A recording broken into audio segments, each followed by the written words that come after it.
Hello' everyone, ভালে আছেনে সকলো? মই একদম ভালে আছোঁ। গতিকে আজি মই এটা নতুন ভিডিঅ' আৰম্ভ কৰিবলৈ গৈ আছোঁ। মই আজি এটা কেক বনাবলৈ গৈ আছোঁ। তাৰ কাৰণে কি সামগ্ৰী লাগিব সেইখিনি মই আপোনালোকক দেখাই দিওঁ। এয়া হৈছে 1 কাপ চেনি, পাউডাৰ চেনি। এয়া হৈছে 1 কাপ বিস্কুট, যিখিনি মই গুড়া কৰি লৈছিলোঁ। এয়া হৈছে আধা কাপতকৈ অকণমান বেছি ৰিফাইন তেল। এয়া হৈছে আধা কাপ গাখীৰ। এয়া হৈছে 1 কাপ ময়দা, আৰু এইফালে আছে 3টা কণী, আৰু এয়া আছে আধা চামুচ বেকিং ছ'ডা। গতিকে বলক কেনেদৰে বনাওঁ ভিডিঅ'টোলৈ আগবাঢ়োঁ। এটা বাতিত প্ৰথমতে ডিমকেইটা ভাঙি ল'লোঁ।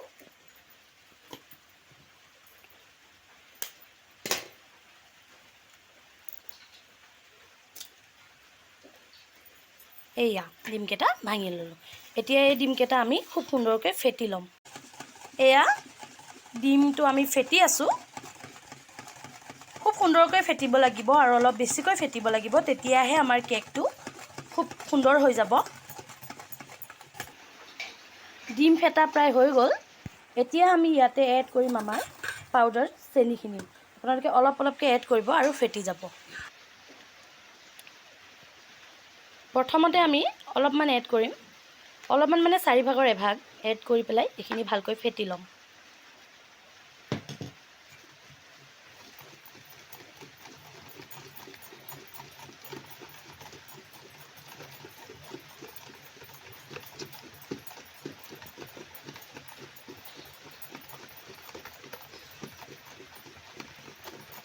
ফেটা হৈ আছে। এতিয়া আমি ইয়াত আৰু অলপমান এড কৰিম চেনি।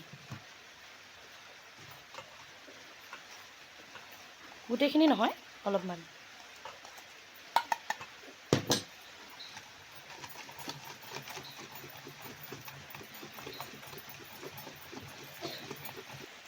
এতিয়া বাকী থকা চেনিখিনিও দি খুব সুন্দৰকৈ ফেটি ল'ম।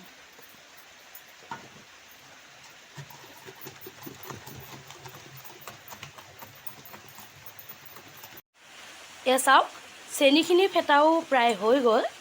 এতিয়া ইয়াত দিম আমাৰ ৰিফাইন অইল। গোটেইখিনি নিদিওঁ, ইয়াৰ পৰা অলপমান দিম, অকণমান থৈ দিম। ৰিফাইন তেলখিনি দি এইটো আকৌ খুব সুন্দৰকৈ ফেটিম।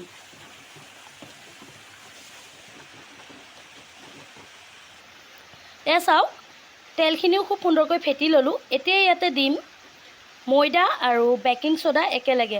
ময়দা আৰু বেকিং ছ'ডাখিনি মই প্ৰথমতে চালনীৰে চালি লৈছিলোঁ। এতিয়া আমি এইখিনি মিক্স কৰিম। ইয়াত দিছোঁ আমি 1 কাপ ময়দা,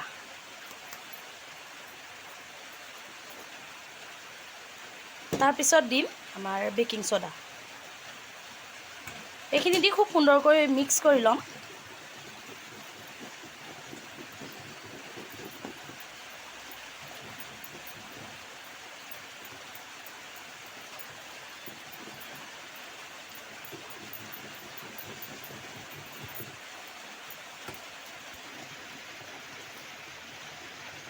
ফেটি আছোঁ।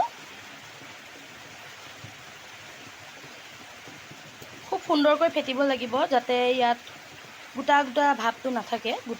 এয়া বিস্কুটখিনি ইয়াত খুব সুন্দৰকৈ দি লৈছোঁ।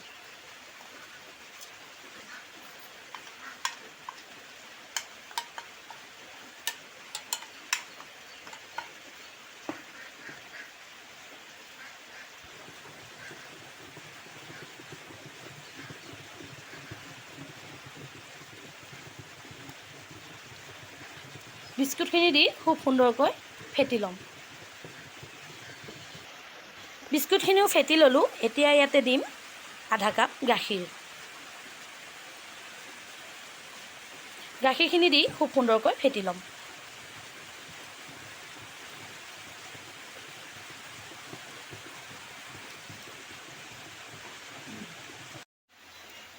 এতিয়া বেটাৰটো আমি অলপমান ৰেষ্ট কৰিবলৈ দিম।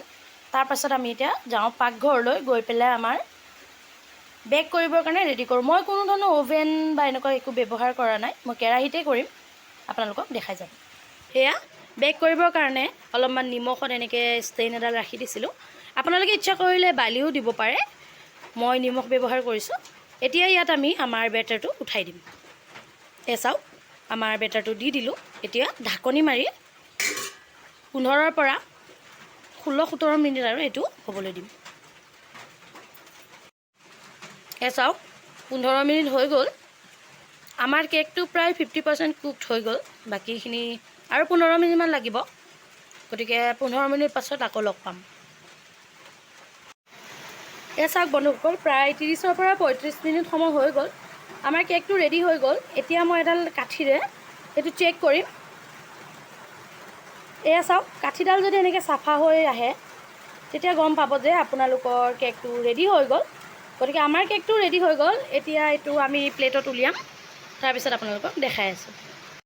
এয়া বন্ধুসকল, মই এতিয়া আপোনালোকক উলিয়াই পেলাই দেখাম। লাহে লাহে আমি চাকুৰে ছাইডটো কাটি কাটি লৈছোঁ। এতিয়া আমি থালত ঢালি দিম। এতিয়া আমি এইটো দাঙিম।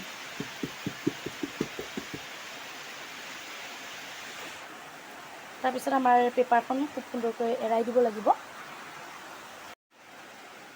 চাওক মই কেকটো কাটি পেলাই আপোনালোকক দেখাম।